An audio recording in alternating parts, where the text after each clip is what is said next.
अस्सलाम वालेकुम वरहमतुल्लाहि वबरकातुहू। मैं यूट्यूब फैमिली उम्मीद करती हूँ कि आप खैरियत से होंगे। अल्लाह पाक आपको खैरियत से रखे।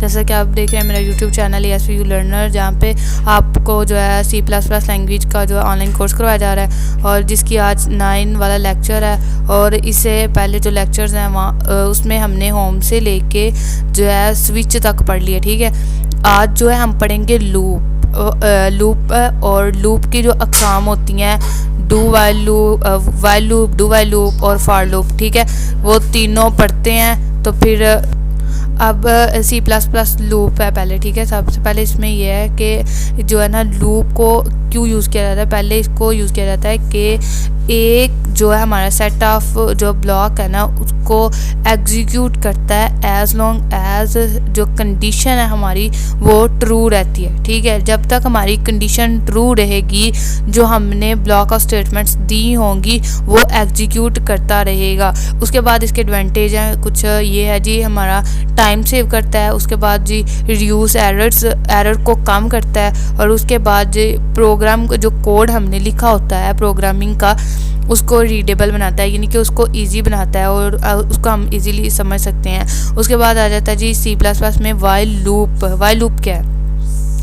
वाइल लूप में भी यही है कि हमने ब्लॉक ऑफ कोड्स को जब एग्जीक्यूट करता है तब तक जब तक हमारी कंडीशन जो ट्रू रहती है। ठीक है, उसके बाद इसका आ जाता है जी सिंटैक्स। सिंटैक्स में क्या है? वाइल कंडीशन लिखनी है, उसके बाद इसकी बॉडी जो है ओपन हो जाएगी, कर्ली ब्रैकेट से कर्ली ब्रैकेट तक इसकी बॉडी होगी और उसमें जो लिखा होगा उसको एग्जीक्यूट करेगा तब तक जब तक ये कंडीशन ट्रू रहेगी। ठीक है, उसके ये एग्जांपल दी हुई है उसने। सबसे पहले क्या दिया उसने कि आई जो है इंट, उसके वेरिएबल जो टाइप ली है इंट। ठीक है, और उसके बाद आई वेरिएबल नेम है और उसको इनिशियलाइज क्या हुआ है, 0 वैल्यू दी हुआ है। उसके बाद वाइल यूज़ किया और उसको कंडीशन क्या दी है कि आई जो है 5 से छोटा है, यानी कि आई 5 से छोटा है। उसके बाद इसकी जो है ना बॉडी को ओपन कर दिया। अब हम इसे ट्राई सेल्फ से करते हैं कि ये क्या है। अब ये देखें यहाँ पे जो है ना मैंने थोड़ी चेंजिंग की थी। यहाँ पे उन्होंने 5 लिखा हुआ था तो मैंने 10 किया है। अब देखते हैं यहाँ पे इन डाटा टाइप ली हुई है। ठीक है, ये सब आपने एक्सप्लेन कर। ये वाइल कंडीशन दी हुई है, यहाँ पे हमने कंडीशन क्या दे दिया है कि 10 से छोटा होना चाहिए। ठीक है, उसके बाद ये हो गया शुरू। अब सी आउट को यूज़ किया आउटपुट शो करवाने के लिए। आई जो है हमारे पास वेरिएबल नेम है और ये हमें आउटपुट में शो होगा। इसकी जो भी वैल्यू होगी हमें आउटपुट में शो होगी। और \n जो है C++ लैंग्वेज और C लैंग्वेज में नेक्स्ट लाइन पे जाने के लिए इस्तेमाल किया जाता है और ये जो है आई की वैल्यू को हर दफ़ा जो है नेक्स्ट लाइन पे ले जाएगा। ठीक है, उसके बाद ये क्या लिखा हुआ है, एक्स एडिशन के 2 ऑपरेटर हैं। ये जो है पहले हमने वीडियो में इन ऑपरेटर्स को एक्सप्लेन किया है कि ये जो है सिंगल वेरिएबल के साथ यूज़ किए जाते हैं। और ये क्यों यूज़ किए जाते हैं कि जब हम इनको 2 वेरिएबल के दरमियान यूज़ करते हैं ना इस सिंगल को, तो फिर वो क्या करता है कि उन दोनों की वैल्यू को ऐड कर देता है। लेकिन जब हम इनको डबल करके एक वेरिएबल के साथ यूज़ करते हैं तो वो हमारे पास हो जाता ना, उसकी वैल्यू में एक जो नंबर है ना उसको ऐड करता जाता है ऑटोमेटिकली। ठीक है, अब यहाँ पे क्या होगा कि आई की वैल्यू में एक ऐड होता जाएगा। ठीक है, इसकी वर्किंग देखते हैं। पहले वाइल लूप की वो कंडीशन चेक करेगा, यानी कि आई की वैल्यू जो हमने दी हुई है 0 वो 10 से छोटी है तो आई को क्या कर देगा, प्रिंट कर देगा, यानी कि 0 प्रिंट कर दिया। उसके बाद इसकी वैल्यू में एक ऐड हो जाएगा, यानी कि 1 हो जाएगा। आई की वैल्यू 1 हो जाएगी, वो भी 10 से छोटी है। यहाँ पे हमारे पास 1 जो है हमें आउटपुट में शो करवाएगा। फिर उसके बाद 2 3 4 5 यहाँ तक 9 तक जाएगा, यानी कि जब हम यहाँ पे 9 आ जाएगा, 9 में एक ऐड करेगा 10 हो जाएगा। 10 के बराबर हो जाता है, उससे छोटा नहीं होता। तो फिर ये वर्किंग क्या है उसको रोक देगा। ठीक है, यहाँ तक हमारे पास 9 जो नंबर हैं वो आउटपुट में शो होंगे। यहाँ पे अगर 5 दिया होता तो 5 भी ऐसे ही होना था, यानी कि आपके पास अगर 5 दिया होता तो आपके पास जो है ना 4 तक आपको जो है इसकी काउंटिंग शो होनी थी और 5 नहीं होना था, क्योंकि 5 जो है 5 के बराबर हो जाना था, वो उससे छोटा नहीं होना था। इसलिए आपके पास जो है जो 4 तक शो हो जाना है। ठीक है, नंबर 5 है लेकिन 5 से जो छोटे हैं वो हमारे पास शो हो गया। अब इसके बाद हम जो है करते हैं यहाँ पे इसकी एक्सरसाइज दी हुई आप यहाँ से खुद कर लें। अब आ जाता है हम लोग डू वाइल लूप पे। अच्छा जी, पहले मैंने आपको बताया था कि हर कंडीशन के बाद जो है सेमीकोलन, किसी भी कंडीशन के बाद सेमीकोलन नहीं आता, लेकिन एक कंडीशन ऐसी होती है जिसके बाद आपने सेमीकोलन लगाना होता है और वो कंडीशन होती है डू वाइल की। ठीक है, डू वाइल में जब आप कंडीशन लिखते हैं उसके बाद आपने सेमीकोलन लगाना होता है। ठीक है, ये डू वाइल भी जो है एक वाइल की एक अक़साम है। ठीक है, उसमें भी क्या होता है, वाइल में अगर आपकी कंडीशन आपकी इनके फर्स्ट आपकी कंडीशन जो है फॉल्स हो जाती है तो आपके पास कुछ भी आउटपुट में शो नहीं होता है। ठीक है, उसके बाद एक दफ़ा भी वो जो आपने स्टेटमेंट्स लिखी होंगी वो एग्जीक्यूट नहीं होगी।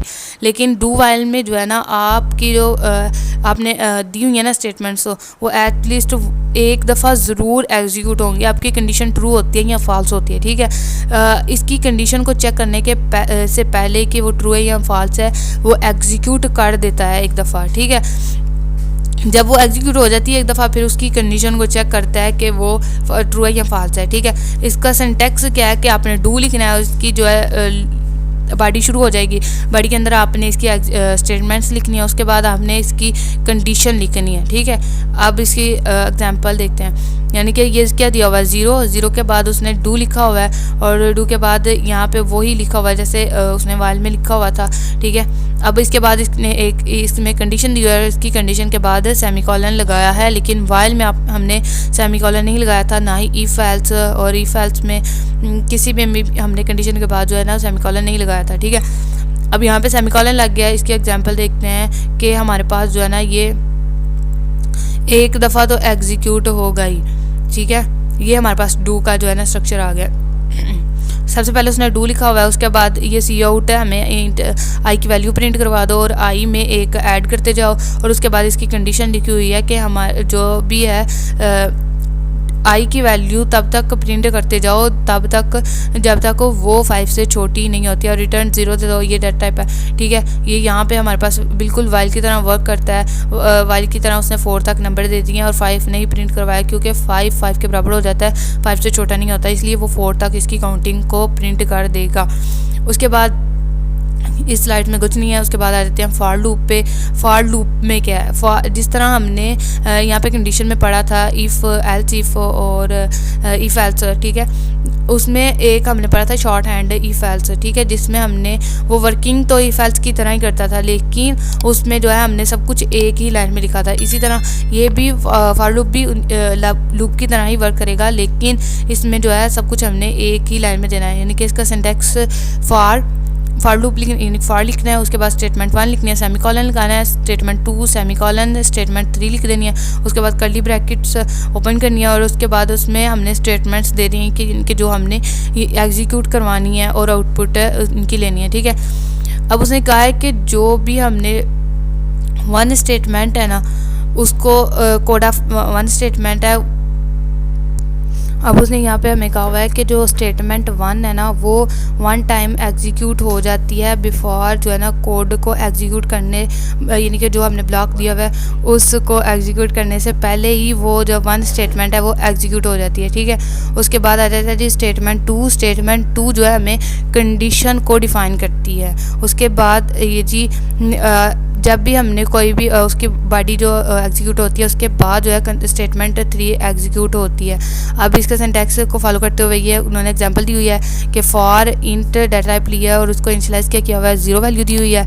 आई जो है उसकी कंडीशन क्या रखी हुई है कि आई की वैल्यू को तब तक प्रिंट करो जब तक वो 5 से छोटी होती है, और आई में एक ऐड करते जाओ, और ये सी आउट को यूज़ किया है कि हमें आई जो है प्रिंट कर दो। इसके एग्जांपल को आपने ट्राई टू सेल्फ से खुद कर लेना है। आगे इसमें जो है हमारे पास यहाँ पे इसके एग्जांपल को एक्सप्लेन किया हुआ है, ये यहाँ पे आपने पढ़ लेना है। और उसके बाद जो है अब इसमें उसने एक और अनदर एग्जांपल दी हुई है इसी फॉर लूप की। ठीक है, पहले जब हमने वाइल में एग्जांपल की थी और डू वाइल में की थी, तब हमने जो है ना सिर्फ हमने 1 ही ऐड करवाया था, यानी कि डबल हमने लगाया हुआ था, हमने कुछ भी नहीं लिखा था। इसका मतलब है कि एक ही आई की वैल्यू में ऐड होगा। यहाँ पे उसने ना यहाँ पे उसने 2 ऐड करवाया, यानी कि जब आई की वैल्यू है ना हमारे पास यहाँ पे 1 है ना, ज़ीरो है, ज़ीरो एक दफ़ा एग्जीक्यूट हो जाएगा, ठीक है। उसके बाद जब वहाँ पे आएगा ना कंडीशन, यहाँ पे इंक्रीमेंट में आएगा ना, तो इंक्रीमेंट में उसकी वैल्यू में 2 इंक्रीमेंट होगा, यानी कि 1 नहीं 2 प्रिंट हो जाएगा, डायरेक्ट जो है 2 पे चला जाएगा। और उसके बाद फिर जब आप 2 प्रिंट हो जाएगा, फिर जब इस पे आएगा तो 2 से 3 नहीं बल्कि 4 पे चला जाएगा। इसके एग्जांपल देखते हैं कि इसके आउटपुट क्या शो। अब ये इसकी आउटपुट है, पहले हमारे पास 0 प्रिंट हुआ है, ठीक है। उसके बाद उसने 1 को प्रिंट नहीं किया क्योंकि यहाँ पे हमने उसको 2 दिया था, यानी कि 2 उसमें ऐड करो, 1 ऐड नहीं किया। पहले हम उसको 1 ऐड करने को कह रहे थे, इसलिए उसने 1 दिया, फिर हमें 2 दिया, फिर हमें 3 दिया। अब हमने क्या उसे कंडीशन क्या दी हुई है, 10 तक, 10 के इक्वल होना चाहिए, ठीक है। 10 इक्वल होना चाहिए या 10 से वो छोटी होनी चाहिए वैल्यू। पहले हमने सिर्फ ये कहा हुआ था कि जो 5 तक, जो 5 से वैल्यू छोटी होनी चाहिए, इसलिए उसने 5 को प्रिंट नहीं किया था क्योंकि वो 5 के इक्वल आ रहा था। अब यहाँ पे इसने इक्वल साइन भी लगा दिया। इसका मतलब क्या है कि हमने 10 को भी प्रिंट करना है, ठीक है। अब यहाँ पे 2 हमारे पास प्रिंट हुआ, उसके बाद यहाँ पे फिर आया आई की वैल्यू को प्रिंट किया, फिर यहाँ पे इसकी जो है एक वैल्यू इसमें ऐड की, यानी कि 4 कर दिया, फिर इसको कंडीशन चेक की, यहाँ पे 4 आ गया, फिर यहाँ पे 6 आया, फिर 8 आया, फिर 10 आया। 10 पे ये क्यू ख़त्म हो गया क्योंकि ये इक्वल आ गया। फिर जब यहाँ पे जाएंगे 12 हो जाएगा। 12 ये जो है कंडीशन से छोटा, यानी कि कंडीशन ट्रू नहीं हो रही है, तो ये क्या हो जाएगा, इसको एग्जीक्यूट नहीं करेगा बल्कि वो टर्मिनेट कर जाएगा, ठीक है।